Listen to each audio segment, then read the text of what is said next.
Non, nous partons d'un constat que des jeunes aujourd'hui, lorsqu'ils sortent des milieux, qu'ils sortent de prison, des milieux carcérales, la société le considère parfois comme un rebut. Les jeunes aujourd'hui, par rapport au métier qu'ils exercent pour survivre, ils les considèrent comme un bandit.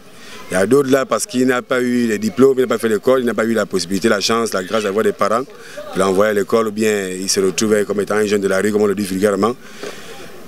Ces jeunes-là ont compris qu'il faut qu'eux-mêmes s'unissent et voient dans quelle mesure ils vont mettre en place un mécanisme d'insertion, de réinsertion pour eux, afin de valoriser et vulgariser leur emploi.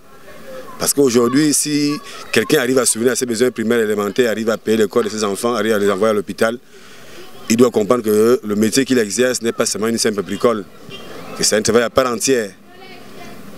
Donc c'est ce constat-là qui nous a amené aujourd'hui à mettre en place cette structure qui fait dans l'insertion, la réinsertion, la promotion des métiers dits de la rue.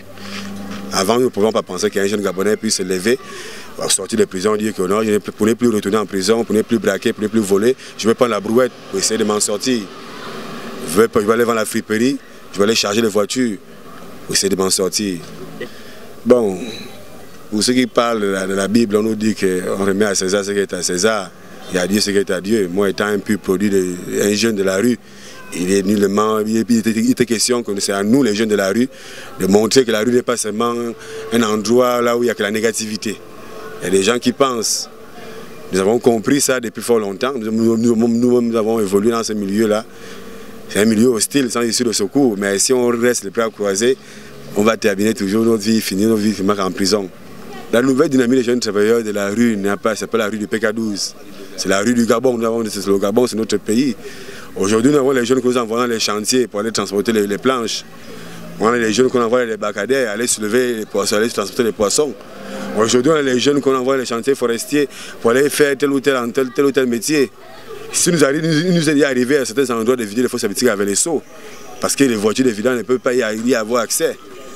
Il nous arrive aussi de travailler parfois avec l'église évangélique pour l'ensoleillement des établissements en début d'année. Tout ce que le jeune veut, c'est l'occupation.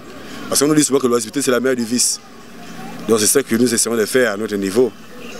S'il y a un autre message, c'est dire aux jeunes que le Gabon, c'est l'union travail-justice. La rue est un empire, il n'y a pas un empire qui peut se bâtir sans alliés. La pauvreté, ce n'est pas une fatalité. Il est temps qu'aujourd'hui les jeunes soient déterminés et dire qu'ils peuvent s'en sortir par les mécanismes de travail. On nous a toujours demandé de regarder, de copier chez les autres, de voir ce que nos frères expatriés viennent faire chez nous. Ce qu'ils font, nous pouvons le faire parce que nous sommes aussi des hommes. Dans la rue, il n'y a pas que les voleurs, il n'y a pas que les braqueurs. Il y a aussi ceux-là qui ont le souci de vouloir s'en sortir et devenir autonomes.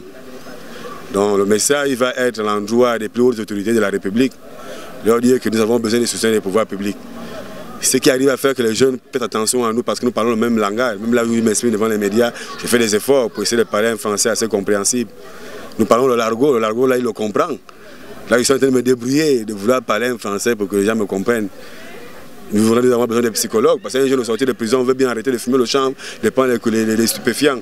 Mais nous n'avons pas les mécanismes intellectuels qu'il faut, comme les psychologues et autres, pour accompagner ces jeunes-là. Donc nous faisons avec les moyens de bord. Nous croyons en Dieu, nous faisons le possible et on laisse Dieu faire l'impossible.